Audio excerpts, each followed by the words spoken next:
Make your marks.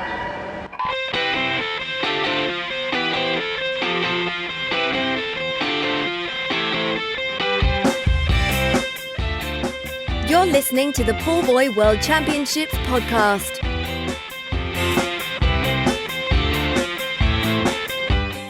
Hello, Steve here, welcoming you to the 100th edition of the Pullbuoy Podcast. We're handing this episode over to Bob, as we talked about on our World Championship preview, as he was out and about speaking to a number of the British team down in Bath last week. Before I go, one thing to ask though, a small favour if you will, if you're listening on Apple or Spotify, please do leave us a review, we'd really appreciate it. But let's get on with it. Hand you over to Bob, who's speaking first to Olympic champion Tom Dean, and then we'll hear from his coach Dave McNulty, and then a bit from Freya Anderson. Right, Tom Dean, tell me what life has been like since last July. Since last July, it's been a lot busier than I've ever experienced before. I've had a lot more commitments outside of the pool, and it's something I've had to juggle around my training, which has been exciting. I've had incredible opportunities. I've worked with some really great partners, and we've got some really great ongoing partnerships, commercial partnerships, and I've been to loads of different events. I've given talks here and there. I've been to award shows. It's been absolutely incredible, and a lot to take on board initially. And summer last year was just crazy. I couldn't set foot out of my house without being stopped and congratulated most of the time, which was really exciting, and I still do today, which is great. But yeah, it's just been a pretty roller coaster 11 months. How do you take to all that? Because your expectations going into the Olympics, I imagine, were hopefully we'll get a medal, hopefully we'll do pretty well. But the fact that then you become somebody can't walk down your high street without getting mobbed in autographs and photos and stuff, it transformed your world completely. Yeah, no, it absolutely has. But I feel like I'm where I should be. I feel like where I deserve to be. I love doing public events. I love talking to people about the sport. I love when people stop me in the street and say, brilliant things about the Olympics and myself and my swims. It's an honour to be in this position, and I wouldn't have it any other way. But it has taken a lot of getting used to, and I feel like every time I kind of gain experience, I do another public talk, I feel like I get better and better at it, and I kind of hone in on my skills slightly. But no, it's been a really special year. How many times have you watched that race back? Not as many as you probably think. I think I end up watching it back when I do talks and things like that, because people normally put it on the big screen before my speech. And I always think I'm not going to get the touch. I in those last. I know how quick Duncan's closing speed is. But, I lunge and I get it by a few hundredths a second, and it's just incredible. And I end up reliving it every time I watch it. So, yeah, it is a special 1 minute 44 seconds of my life, and it brings back great memories. Can you imagine what it's like to commentate to the world on that race like I did? Yeah, it must have been a bit of a crazy one. I was saying earlier in the interview, I can't think of any other countries that go 1-2 in an event, gold and silver. Phelps, Lochte, they were on the IMs and stuff like that, they had it covered. Hackett, Thorpe on some of the freestyles. There aren't many pairings like that, so it is really, really special. Yeah, it was an honour to be part of such a great race. Now, the bar has been incredibly highly set by you. There's no way you can come down below that. Yep. So how are you feeling about the expectation level that now is on your shoulders? Yeah, it's something I've been speaking to Dave about, actually. There is a very high expectation. I will be going in with a target on my back, and it's something we've known for a long time. But then I feel like every time I step on the blocks, there's a degree of expectation, whether it's a small open meet or a major competition. I'm an Olympic champion. I'm expected to defend that title, and there'll be people chasing after it. But it is such a tight race, though, that it is going to be very hotly contested. So it's something I'm acutely aware of. It's something I enjoy. I enjoy having that result behind me. I wouldn't change it. And I take confidence knowing that I've delivered that time in the past, and I've delivered that performance at the major meet in the past. And it's something I'm going to carry through with me to Worlds, Commies, Europeans this year. How did the Mare Nostrum go from your point of view? Yeah, a lot of fun, a lot of tired racing. It's hard racing in a heavy block of training. I'm sure the other guys would say that as well. I had to work for a lot of those swims, work for the touches and stuff like that. But to come away with 3 wins out of 4 events, I can't complain with that at all. It was really special, and you get a taste for some international racing again. I think from that perspective, it went as well as it could have. So let's look at the programme to come. Worlds, then Commonwealths, then Europeans. What are you prioritising, and will we get any surprises? Are you going to try things like 200 AM, for example? as it stands, I'm prioritising the meet that's right in front of me, the World Championships. As soon as that's finished, I'll put it to bed and I'll prioritise the Commonwealth Games, which will be the next one right in front of me, and the Europeans following on from that. So that's how I'm approaching these 3 months. I think that's the only way I can go about it, otherwise it'll just be too much of a daunting task. And yeah, I will be trying some new events. I want to try the 200 IM. I want to do that on the world stage. I think that's really exciting. I did it at the trials and I went a pretty good time, and I haven't done it in 3 years, so yeah, it'll be cool to race that one again, and it's always a lot of fun to try something new. But yeah, those relays are going to be something as well. Have you discussed doing the 200 IM with Duncan Scott by any chance, or has he said to you, please let me have one to myself, would you? I don't think. I think Duncan is very much got the 200 IM on lock at the moment. He's an incredible athlete in that event.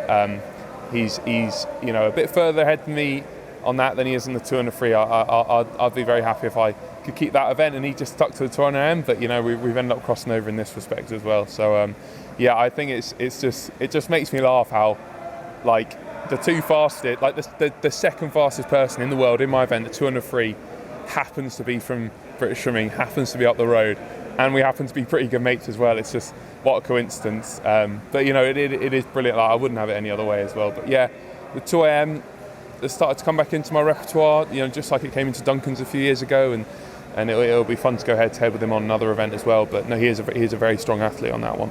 One thing you didn't bring back from Tokyo was the world record in the 4x2. Is that going to go down in Budapest? I should hope so, because we were so close. We were so close in that world record, and my swim on the 200 free wasn't as quick as it could have been. I think the fatigue of the events kind of got the better of me slightly, so I know if I swim the time I'm capable of, then that world record is well within our grasp. Okay, so tell me about your programme for Budapest. What events are you doing? So I'll be doing the 200 free and the 200 AM and my individuals. So I'll be hitting them hard, and then I'll have a number of relays on top of that, 4x2, 4x1, potentially mixed as well. So it's going to be a busy schedule. Will you get a break this year at all? Because also there's no ISL at the end of the season, so that maybe helps a little bit. Yeah, I will be taking a break at the end of the season, just like I did at the end of last season. That's something that really helped me going into this year. Switch off, recharge my batteries, spend some important time with my family and my friends, and we live such a rigorous lifestyle. We have to stick to this regime down to the letter, because we can't perform any other way, and it comes down to such fine margins, it's unavoidable, and with that comes sacrifice.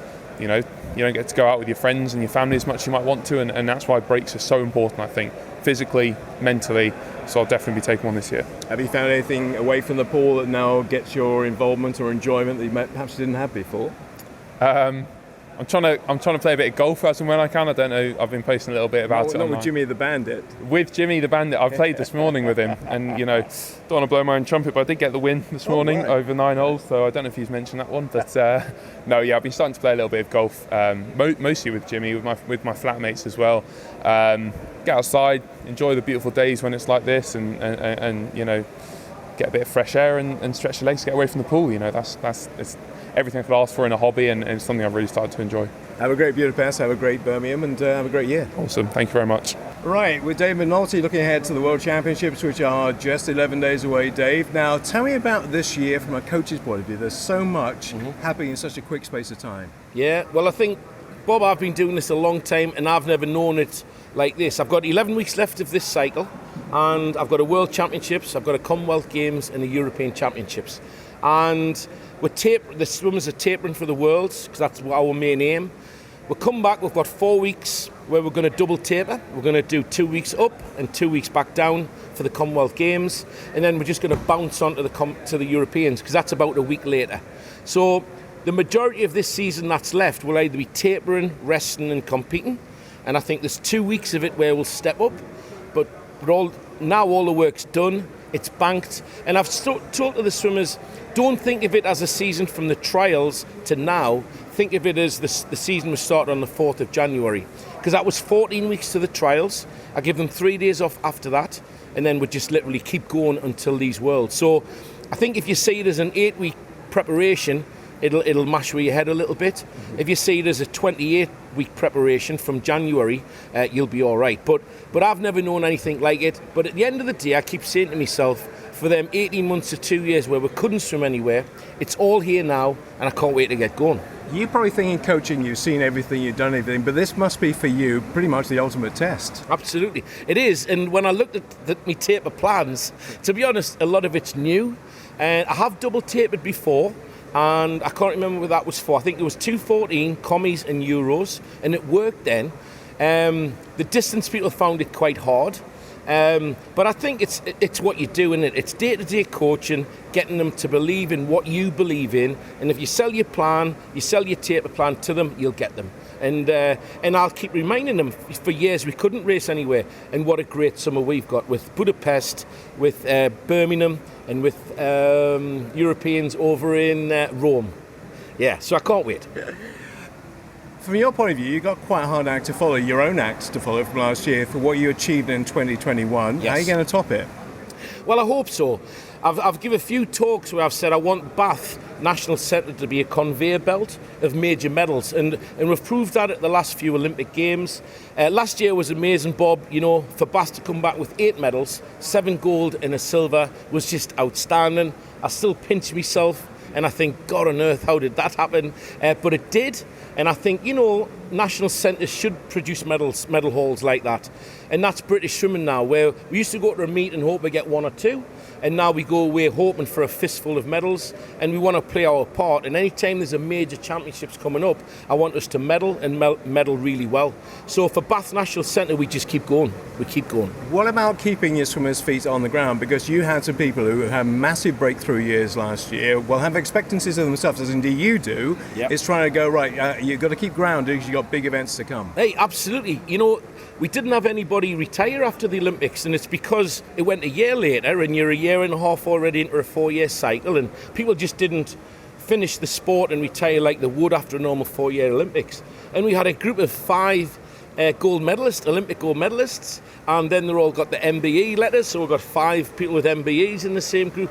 And you're right, everybody's in a different part of the journey. Some are towards the end, some are right bang in the middle, and some are just starting. And some of it, you know, some people did come back and as an Olympic gold medalist and think, wow, what happens next? Is it a bit of an anticlimax? Is it what you thought it was going to be? And you have to deal with all that. Because as a coach, when I come back from an Olympic Games, because I've put everything into that 4 or 5 year period, I seem to go into a bit of a slump as well. And at first I thought, is it because it was a bad Olympics? For me, that was 2004, where it was my first one, and I came back thinking, my God, is that what it's all about? And then I had a really good 208, 212 and 216 and 220, but I still have that little slump when I come back, where I watch all the other sports and I look at the medal table, and it's just like a bit of a relief and a bit of an anticlimax, and then it's getting back on it again. And I'm just hungry for more medals, me. But I can't expect all the swimmers just to be like that after a first Olympics. So with my experience, I try and guide them into what's next, what's coming up, where they are on the journey. Keep your feet on the ground. I mean, with Dino, he got 2 gold medals, and I still keep his feet firmly on the ground. I don't just let him wander off and do every opportunity that comes. He has to run it past me. And some of them we agree, and some of them will say no. And if I agree it, I want to know how we're making that session up, because we can't take our foot off that pedal. So we organise everything and we do it well and we do it as a team. But everybody's on different journeys. But we've had enough time now to leave that past behind last year, and we move on now to what's coming up. And what a great summer of swimming we've got.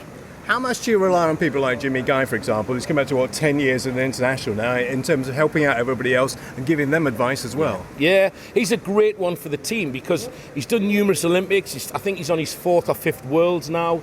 And you're right, it's took him till where he is now to be comfortable at where he's at. I had a great meeting with him when we were in Turkey on a camp just about 6 weeks ago, and he's like, right, I love where I live. I love the dog I've got. My girlfriend's happy here. And he's at a stage where he's just happy, and he's got a smile on his face, and you know that means a lot. You know, he moved over about 3 years ago from the group with Joel Fink, and he's just reinvented himself in a different way. And now he's the reliable one. He's the one that we go to for advice, where just a few years he was doing all that. And it's great to have people in different stages. I mean, Callum Jarvis now is 30 years old. He's Olympic champion. He's world champion. And he's coming to the end of his career. And he's got loads of good advice for all the athletes coming through. So absolutely, I use them great swimmers as well for the group dynamics. Absolutely. Finally, do you set expectations, targets, medals, or anything like that for the next few months? Yeah, I always look at a 4-year or 5-year Olympiad and think, right, what do I want out of that? And, I do set myself little medal targets, and that's for myself. And I've already got them targets in mind for the next few Olympics. Basically, I've got 12 Olympic medals and I want 20. And that might take me 2 or 3 more Olympics, but that's where I am. I want to be on the coal face. I want to be producing Olympic medals, but then I work backwards. And for me, the pinnacle is always the Olympics. But then the World Championships are huge. We've got one every year coming up now. And like I said, I just want us to play our part in the medal success of British swimming at every championships. Whether it's Commonwealths, Euros or Worlds, I want us to play a major part. And now when we are a nation that gets, 6, 7, 8 or even more medals, we've got to get a bunch every time from Bath National Centre. And I know it's there, that's the expectations I've got, and I put them on myself and I put them on my athletes. I talk to my athletes about their little journeys, and I might have little, Dino now, in 2 years' time, he's got to retain his title at the Olympics. And when we look back, all them massive names of Ian Thorpe and Grant Hackett and Ryan Lockley and Michael Phelps, nobody was able to repeat the 200 free. And I've said, right, that's our starter, that's our goal. Let's see if we can do it in 2 years' time to retain the 200 freestyle Olympic title. So that's amazing for him. And he's funny, just today driving up here, I thought, you know what? He's got commies, Euros and Worlds coming up, but he only got gold medal at the Olympics first, where normally you build up to them things. So he's got the biggest one first. This summer he could add to that with all the other ones coming up, and it's an exciting time for him, absolutely.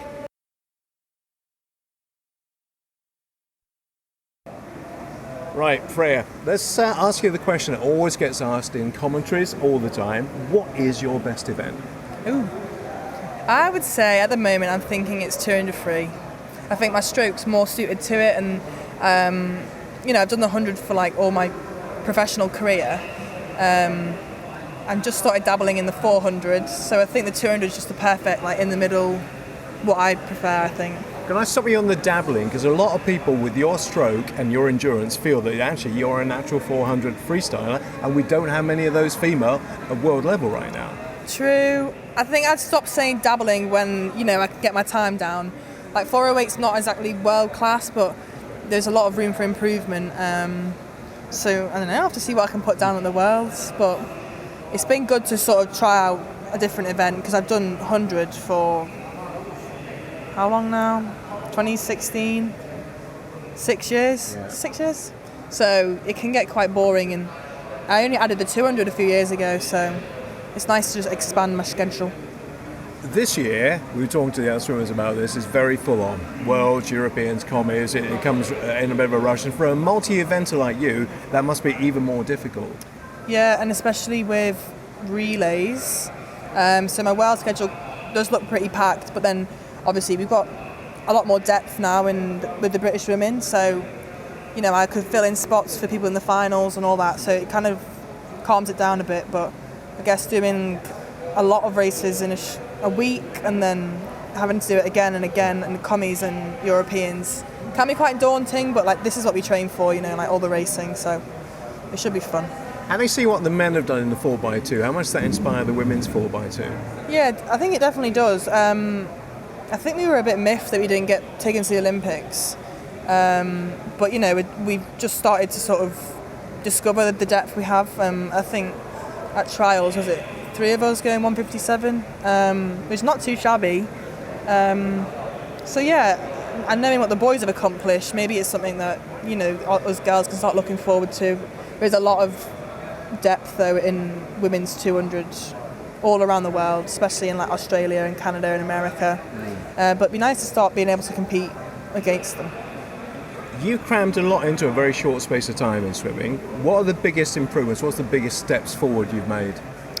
I think it's just in myself, my self-confidence, and just knowing that I can, come back from setbacks, and my resilience is one thing that I've discovered in the past year, I guess. Just how strong I've become as a person. And yeah, I quite like things being thrown my way, and I try and overcome them.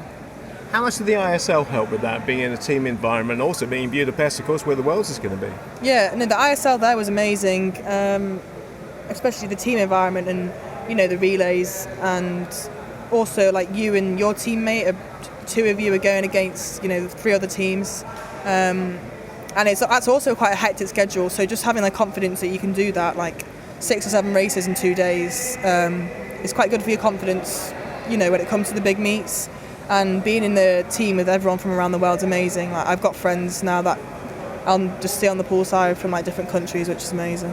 You must be, I won't say tinkering, it's not the right word, but you must be altering things, changing things, maybe re-evaluating things.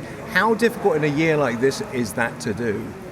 There's not really a lot of space to make big changes and stuff, especially when you can go to the Worlds and then bounce on a month later for the commies and then a week later for the Europeans. So I don't know, it's kind of just maybe being able to adapt and not stressing, because there's not a lot of time to be able to make big changes. But we have had like a really good block of training since January, so hopefully that's done the job. How weird must it feel to be thinking that it was nearly a year ago you're at the Olympic Games and then the next big events come around this quickly? Yeah, it's mad, especially when you say the Worlds is basically next week. It's flown by, and obviously there's been a lot of disruption in between then and now. But I'm really happy where I'm at in training and stuff, especially these last few months. It's been going really well, so hopefully at the Worlds I can prove to myself what I'm capable of. And is Budapest in a way a bit of a home from home because you know the pool so well now? Yeah, I love going to Budapest, and the pool's fast, and raced there 3 or 4 times already. So, and obviously it's just amazing facilities. It does actually feel like a home away from home. And the Hungarian crowd's always amazing if there is going to be a big crowd at Worlds. So I'm really excited to get back there. What you haven't done yet is a home commies. I don't think you've swum in the new pool yet, have you? No, I haven't swum there yet, but being there with the home crowd is going to be amazing. I'm really excited for that, and to represent Team England, so it should be really fun. Expectations of yourself for this year? I mean, do you set targets? Kind of. I don't like to put expectations on myself. I would like to put down, times that I know I'm capable of, and race plans that I should be following and stuff, and just try and prove to myself more than anything that I've still got it. And what's it like being part of this GB team, I mean, the most successful team that we've had for decades, actually being part of it? Yeah, when you put it like that, I guess it's quite impressive. But no, it's amazing, and just the team spirit we've had over the last few years, it's just been like constantly building and building. And everyone just has the best intentions for everyone, all the teammates. It's just a really nice, strong team to be a part of. And when do you start thinking about your programme for Paris? It's only 2 years away now, of course. Yeah, true. I guess just see how I'm racing at major internationals in between now and then. We've got 3 coming up this summer, so it'd be good to see that. And, it depends how the relays start progressing with the girls. That's probably something to leave for another year or so and then start winding up and thinking about it. And we might see on the first day of the Olympics in Paris that's the 400 free on that programme. Yeah, maybe. You have to see how the 400 training goes, but you never know. You're not committing yourself to anything, are you? No, I'm still going to say I'm dabbling. So that was Tom Dean, his coach Dave McNulty and Freya Anderson. Tom will be going in the 4x2 with James Guy and Matt Richards. Bob also managed to grab a chat with them. So starting with James, let's see what they had to say. I've got to be very careful how I couch this, but you're kind of getting to be the old man of the team now. You're coming on to, 10 years at international level? I think so, mate. Yeah, 10 years. This is my 2013, 15, 17, 19, 21, 5th Worlds. I remember being the young Jack in the Box, James Guy at Barcelona. How things have changed. So 26 now, kind of, like you say, one of the veterans on the team, which is great to be part of, but I'm still only 26. So, how fast has that gone?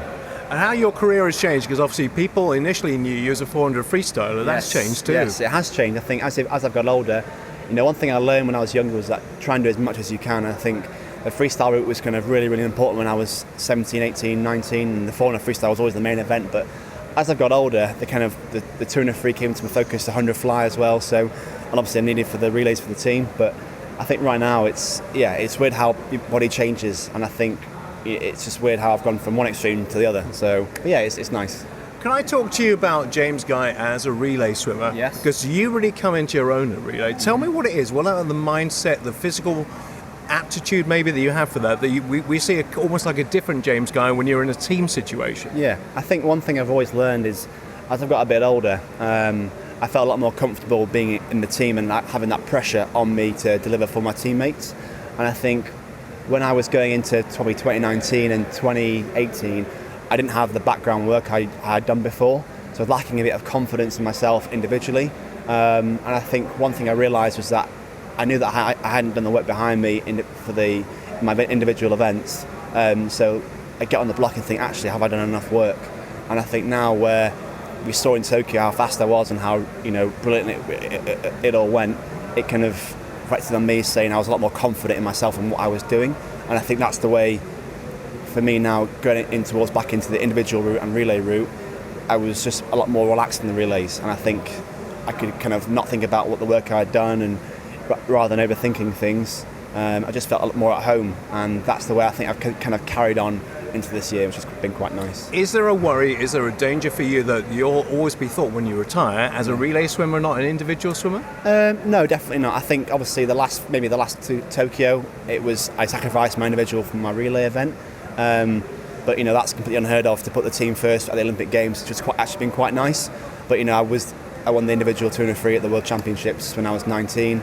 I've medalled individually at a lot of meets, so I think as I've got older, things have just changed a little bit. But I'm still kind of up there individually in my events. But I've always been told you have to deliver at the right time, and I think maybe the last 2 years, probably 2019, 2018, they weren't the greatest years for me. I didn't swim very well, but being under Dave, I think the 100 fly was a really kind of one I pulled out with at the games. But yeah, I don't think about it at all. I think I remember there's James Guy who's they really had a great successful career, and being crowned a world champion is something that can never be taken away from you. Tell me about your partnership with Dave McNulty. It's 3 years old now. How's it flourished? I think obviously Dave's really, really good in the aspect of he kind of individualises a lot of things for you and what you need. I might need something different to Tom or to Freya. I think that's one thing he's quite good at, but one thing he'll always do with Dave is he'll always make sure you've done the work, and I think that's what you need going into big competitions. You can't get on the block and think, oh no, I haven't done enough here, and that's one thing we've always done. Is I think being with Dave now, this is my, as you said, third year. I think obviously 2020 was completely ruled out, but 2021 it went really, really well, and I knew I was going to swim fast, and that kind of showed with my times I went in the relays I did, and that's one thing I think we do really well is we work together as a team, but also we do the work together in the pool, which is important. Have you parked the 200 fly now? Is that definitely back in history? 200 fly, I'm going to do it at the Worlds. I'm going to do it. I think just see what it's like. I've been doing a lot more of the endurance-based stuff in training on the 200 fly, but then I also think it helps the 100 quite a bit. So we'll see how this year goes in the 200, but then I think going forward next year, we'll see how that accolades, but obviously the 100 fly is still I want to do well in. I know I can drop time in that individually, and it's doing it at the right time. When are we going to see that 49 high? That's a good question. Hopefully at the right meet at the right time, and obviously everyone would love to do it at Paris, which is obviously the main goal. And that's one thing I've always learned is swimming fast when it counts. Obviously this year's a bit of a different year. Everything's kind of crammed in, quite close together. But this year you get what you get. It's post-Olympic year. It's a busy year, and after that it's 2 years to go. So it's quite a short cycle, really. In terms of prioritising this year, Commonwealth Games, World Championships, two big events, and obviously a Commonwealth Games in your own country, which you've never had before. Yeah, I think kind of obviously the community is really important, but at the end of the day, a Worlds is a Worlds. It's a World Swimming Championships. It's in Budapest. It's a good crowd, and you can't dismiss that, and that's really important. So, and I think obviously having a Commonwealth Games, a home games, probably my last one as well. I don't really know. You've got to enjoy every moment of it, and I really embrace what you're doing and try and swim fast when at the right time. So obviously Europeans in Rome, middle of the hills, it's a fantastic pool. The food's fantastic. It's the crowd, the Italians love swimming. It's going to be great all three meets. It's nice to have a crowd again. It's been 3 years since I had a crowd at a meet since Guangzhou, so yeah, to have that, embrace the energy the crowd give off is always really, really important, especially at home games. Yeah, and going back to the fact that pool intimately, you've swum those so often now, how much of a bonus is that you know the pool, you know the environment, you know the place, you know where the locker rooms and everything? Yeah, I think that's kind of always plays into your favour. I think Budapest now is my fourth time going to Budapest. It's fast. I've got good history with it. I've done some amazing times there in 2017, 2020, 2021 at European. So I know how it bodes, and I like it. It's good energy, and it's a good pool. I get excited to race there. Old dogs, new tricks. Are you trying anything new this year? Have you been doing anything with Dave that might be different to what you did last year? Yeah, I think one thing I've been doing a lot more is whenever we're doing the harder kind of top end real endurance hard sets is doing that butterfly. I think that's to kind of help the 200 a lot more. I said because obviously the Tokyo Games worked out as most events, like the top 2 per event, were taken for individually. So the 200 free I can't do on this year. So I said, okay, we'll leave the 200 free, let's do more fly work, and let's see how we can get on the 200 fly. However, I will do a 200 free at the Europeans because it's top 3. But yeah, that's one thing I've been trying to work on a lot more, is doing that fly route go rather than doing freestyle all the time, because the spots are taken, so what's the point? So that's how I looked at it this year. And what are the targets, what are the ambitions left for you now? Because you've got pretty much everything in the locker. World medals, Commonwealth medals, obviously Olympic medals too. What is there left to fill the cabinet with? I think just more medals? I was just saying with my medals. You know, I've won everything under the sun. I can't complain with my career, and I've loved every minute of it. And I think one thing I'm doing now is just enjoying what I'm doing. It doesn't last forever, and that's one thing I've really learned is just when you go to a meet, enjoy racing the best in the world, copy them, learn from them, and apply it into your own training. But yeah, I've had a great career. If someone had said to me, to the 11-year-old James Guy or 17-year-old James Guy, you're going to win this, I would have taken their hands off straight away. You know, it's people's dreams to win Olympic gold medals and be a world champion, and I've done that, and I can't complain. So Matt, tell me about your whirlwind 10 months, or getting for now 11 months since the Olympics. How's it been? It's been crazy, to be honest with you. It's been nuts. It's been full steam ahead. Everything has come at us at a rate of knots, to be honest. But it's been a hell of an experience, and one that I hope to experience a few more times again.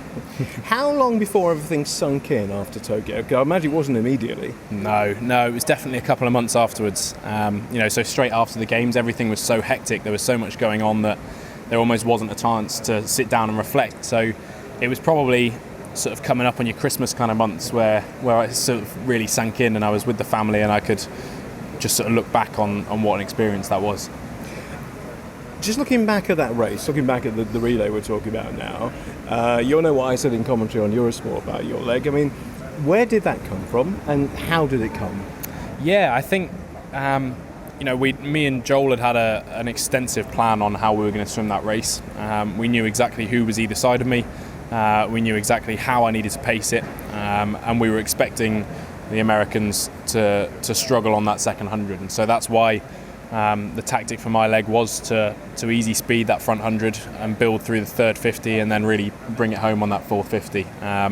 So it was a great race. There was only a few things technically that I could have improved on in that race. There's a lot of things in training we can go back and improve on since, but I didn't make many mistakes on the things we were trying to get right in that race, and so that gave us a great result. Because you know well that rookies in their first major event, first major race like that, can often freeze. They can find it really difficult, maybe go a few seconds slower. You did quite the opposite. Yeah, absolutely. I think I've always performed quite well under pressure.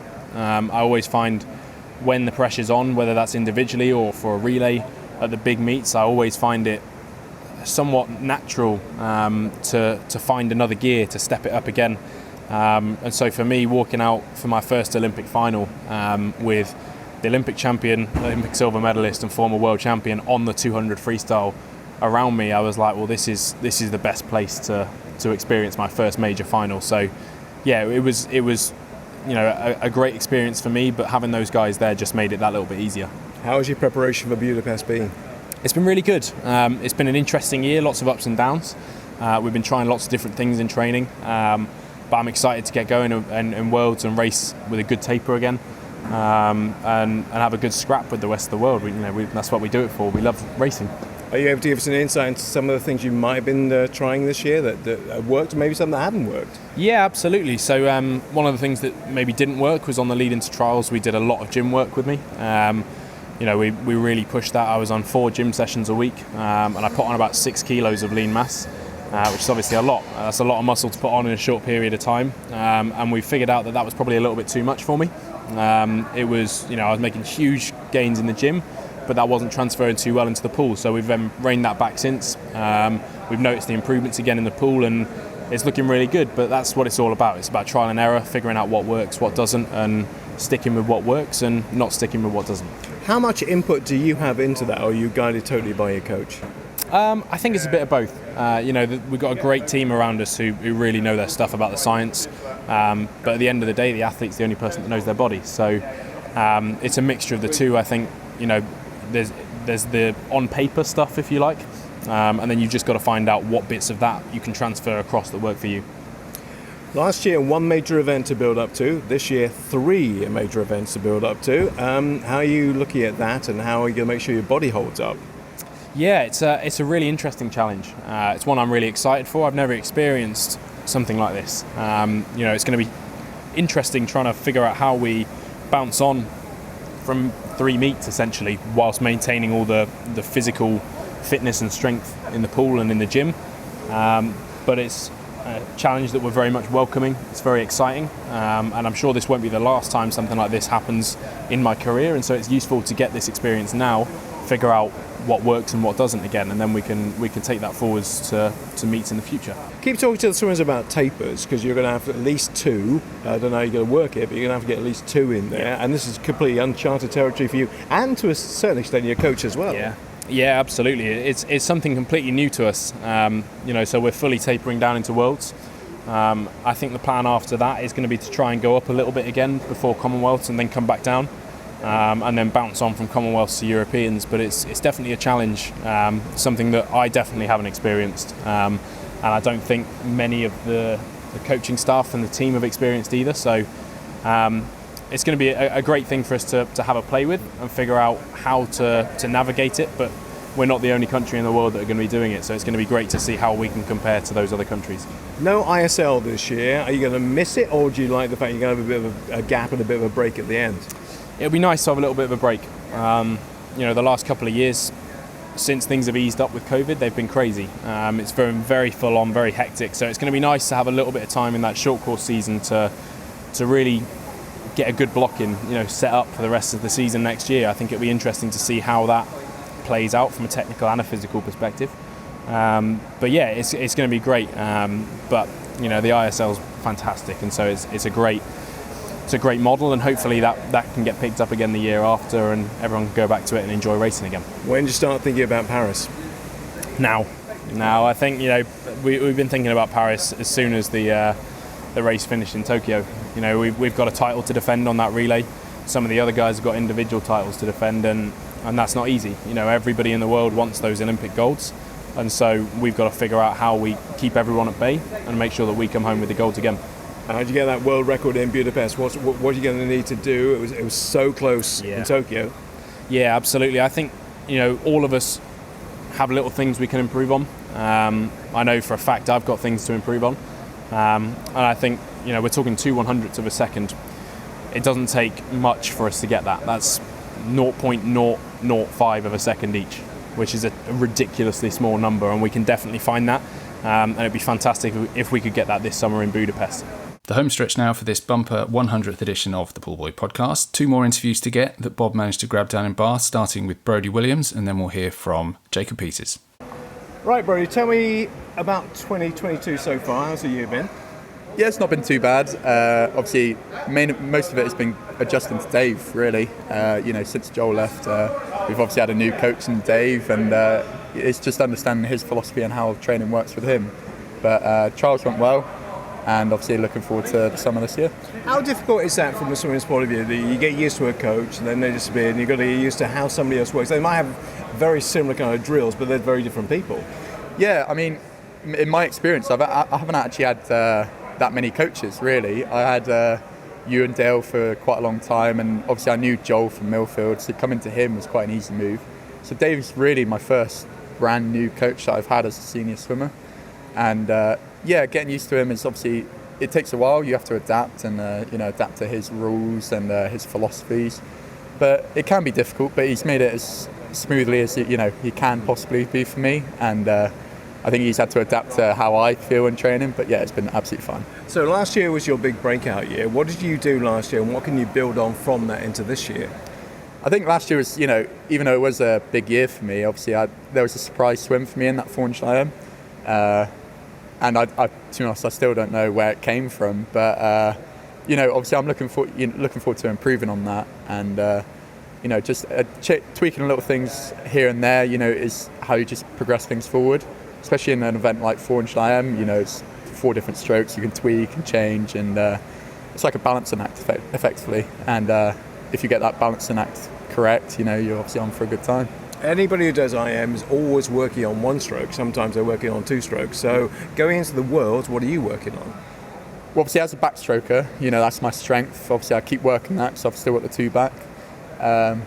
But for me, obviously, it's that common saying, use your strength, work your weaknesses. And for me, my weakness is breaststroke. So in training, a lot of the pace we do, I do try and work on that breaststroke, especially getting that to like a nice even split in training. So yeah, it's using my strength in that backstroke and making sure that I have a good breaststroke leg. Do you feel like I feel in the same commentary? If you haven't got a good breaststroke, you can't be world class. Yeah, I mean 400 IM especially, that breaststroke is so important, and you almost have to have like a 200 breaststroke kind of feel to it, and without that, it sort of crumbles from there. If you don't have that, you'll see people go flying past you if you don't have a good breaststroke. This for you will be the most testing year in terms of events coming back to back to back. In terms of getting the rest and recuperation you need, how's your timetable look? It's not too bad. Obviously, I've only got the 2 events at Worlds. I think there's 4 days in between them. But if anything, it's kind of weird. Doing ISL at the start of this year was first year for me, and we had a lot of back-to-back races there, and on weekends, back-to-back. And I learned a lot from that, just standing up and going again. Because in the past I have struggled with doing that. I do get tired pretty badly after a swim like 400 IM, but it's really important to be able to stand up and go again. Budapest first. What are you thinking about that pool and thinking about that event? I've been there before. I went there last year for Europeans, and it's a great arena. Obviously, this time it will have a crowd. I've heard the Hungarians obviously love it. They love swimming. So yeah, I'm looking forward to that, and finally having a crowd again. But as a pool, it's great, and the facilities there. There's a lovely long course swim down pool, and I'm sure it'll be a great meet. Have you thought about doing 200 AM going forward? Who knows? Maybe I'll give it a little whirl at some point. Obviously I do my traditional events at trials, which is 100 back, 2 back, and 4 AM. Bit of a weird mixture, but seems to work sometimes. But 2 AM could maybe fit in the calendar eventually. But obviously we have a few big dogs at the top. So we've got Duncan and Dino, who are obviously smashing it at the moment. We'll have to see. In terms of backstroke time, how much more do you think you can trim it this year? I'm looking to try and get a PB. I haven't done my PB since 2019 in the 2 back, and I think that will come. It's just it's getting that event right. It's quite a difficult event to pace and get right, especially with all the underwaters and legs, and But I have a great partner essentially in Luke. We've done 2 back together for quite a while at major meets, and obviously someone to look up to, and the way he does it is something I can look at trying to replicate as well. But Dave, Dave's training has been helping me a lot, and I feel great in training. So we just have to wait and see. Going back to Luke, I mean, you work in different centres. How much do you exchange views or ideas or thoughts about races? We don't text that much, but when it comes to the major meets, we'll play cards together. We'll talk, not necessarily about the racing, but we've talked about racing before, and. He's great at what he does. He's an Olympic bronze medalist, for God's sake. He's an inspiration to everyone. And racing him as a junior, I remember, looking up at his British records and stuff like that. And it's just unbelievable to actually get to race alongside him. So, what would your best event be as you're going in? What are your best expectations for Budapest? The thing is, it's a difficult question because I don't know. It's been one of them weird periods where, if you asked me last year before the trials, I'd probably said 2 back. If you ask me after the trials, I'd probably say 4 AM this year. Don't know, they're pretty even at the moment. You just have to wait and see. If I final in one and not in the other, then it might become more clear. But I train both of them. I love training IM, and obviously that covers the backstroke as well. So it's something I'll keep doing and keep moving that forward. Hi, my name's Jacob Peters, 21 years old. I'm an international butterfly for Great Britain. Right, let's talk about your life in Bath. How have things changed for you since you arrived here? It's definitely a much more professional outlook on everything, really. Pool Swimming Club is great for me at my early stages of my career, but I think since moving to Bath, everything's just kind of taken a step forward. Lifestyle, training, everything that goes around swimming, really, is just taken that one big step forward to help me reach my goals. And what did you learn from your first Olympic experience? Major takeaway for me is you've always got to believe in yourself and trust the process and trust your race plan. Olympics was good for me, but I feel like it could have been better. I think the one thing that really kind of hit me is that I kind of rushed my race a little bit. I kind of let the moment get to me too much. Looking back, my major take back is, you've got to trust yourself, trust all the hard work you've done in the pool, and just kind of let that be what shows everyone what you're made of, rather than just trying to rush it and make it up on the spot. Because people forget you're still very young, you're still learning your craft and still getting that. So between Tokyo and Budapest, what kind of improvements have you put in place? How different a swimmer are you now? I'm a much more kind of grown-up swimmer.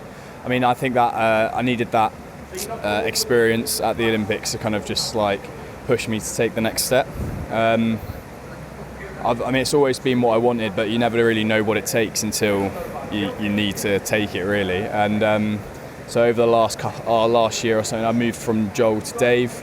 I love training with Dave. Dave's a big personality on poolside, and I think that really helps me kind of stay motivated. Very loud and explosive. If the mood drops for 1 second, he'll pick you up on it. So I feel like Dave on poolside is a massive help. I think I've grown up.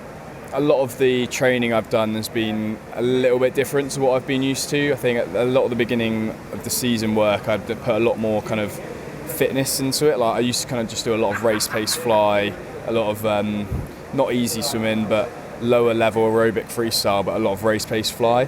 But this kind of season, I've kind of really made an effort to try and boost my aerobic capacity, obviously, which will help my back end on the 100. But I've not lost sight of the fact that I am a 100 swimmer, so I need the speed as well. So I think just having that, becoming a bit more of a complete swimmer to help me finish races a bit better. How beneficial is it that you train day in, day out with the world's great fly swimmers and Jimmy Guy? It's a massive help. I love training with Jim. He's very supportive of me as well. And likewise, I'm very supportive of him. And as a whole group, actually, in Bath, we're very supportive of each other's goals. Having him and the rest of everyone to train with and really push ourselves against is a massive help. We as a group kind of help push each other on to reach our own goals, and reach our own goals as a collective as well, and as well as individually. Because there are a lot of events, this in British swimming, where there's only one person out front who doesn't get tested all the time. So I imagine it's quite a good rivalry. It's a friendly rivalry between the two of you. Yeah, friendly rivalry. Since moving to Bath, actually, me and Jim have got a lot closer. We didn't really speak too much before I moved. Obviously, that had that rivalry between us. And there's a bit of an age gap as well. So I always kind of looked up to him a little bit before I moved. And I still do look up to him a little bit. Obviously, that he's an amazing athlete, but we're kind of more on a level playing field now. Kind of anything he can do, I can kind of do a little bit. Well, I want to try and do a little bit better than him. So there's definitely a little bit of a rivalry there. But it's a lot of respect between us, and we do push each other to achieve our goals. I think we could describe this year as pretty full on. Commonwealth Games, World, Europeans, there's all sorts of things going on this year. How do you compartmentalise that? How do you prioritise that? Well, the thing is, the main one is the Worlds, I think, for us, followed by Commies. Obviously, they're the first two coming up, so that's quite handy. It's like we don't really have to focus on Europeans until it comes around. Worlds obviously on the biggest stage. It's in front of the whole world, everyone's competing, and that's where I kind of want to really prove myself. That's where most eyes will be, is at that World Games, and I really want to kind of prove myself as an athlete. Obviously, Commies is a big one, so home Commies especially, and it was Commonwealth Games kind of touches me a little bit personally as well, because that was my first international senior meet back in 2018 on Gold Coast. as a 17-year-old young lad. So I think Commonwealth Games will always have a little special place in my heart. So I really want to kind of, especially it being at home games this year, I want to kind of take it and prove to myself that I am worthy of an international medal, especially get that medal in front of the home crowd, and I'm sure it'll be an amazing feeling. Let's get technical in terms of tapers. It has to be tapers plural for you this summer. How do you get that right? How do you make sure you're not undercooked or overcooked? I especially put a lot of faith in Dave. I have a lot of trust in Dave. He knows what he's been doing. He's a world-class coach, as shown at the Olympics last year with the amount of medals he got. So I think what our plan is to have a 3-week taper into World. Well, I'll have a 3-week taper into Worlds, and we'll have a couple of days off, like to rest and recover and get fired up again for the Commonwealth Games. And I think we come back with exactly 4 weeks to go into the Commonwealth Games. So I have a little 2 weeks, like building our fitness up again, and then drop 2 weeks back into commies to freshen up, ready for racing. And then it's just a matter of bouncing on after Commonwealth Games to Europeans. So I think they're quite close together. So, I put a lot of trust in Dave, and Dave knows what he's doing. So, a lot of faith there. You trying anything different this year because it is a different year? No, I think my taper's always kind of been pretty similar. I'm a very big rested swimmer. I don't tend to swim as well as I know I can unrested. Something I'm trying to work on at the moment. But I know I've always kind of got at least kind of up to 2 seconds really off on 100 with a rest. I don't know if it's a confidence thing or if it's a fitness thing or whether my body's just not capable of swimming fast and heavy training.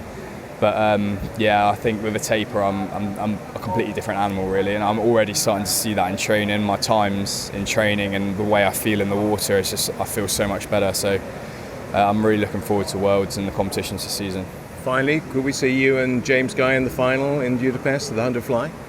I think it's a real possibility. I think James is obviously an amazing swimmer. 50.6 is his best, and 50.9 he did last year. So I mean, I'd be shocked if he wasn't in that final.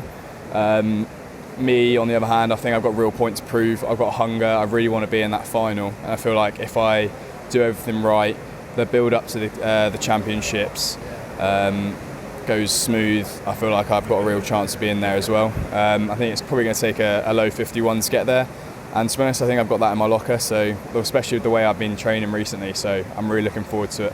Okay, that's it for this edition of the Pullbuoy Podcast. Thanks very much for listening and for joining us through 100 episodes.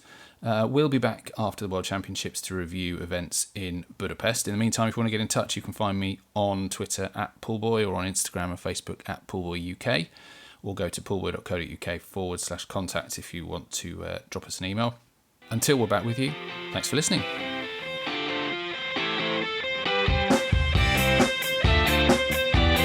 You've been listening to the Pullbuoy Podcast.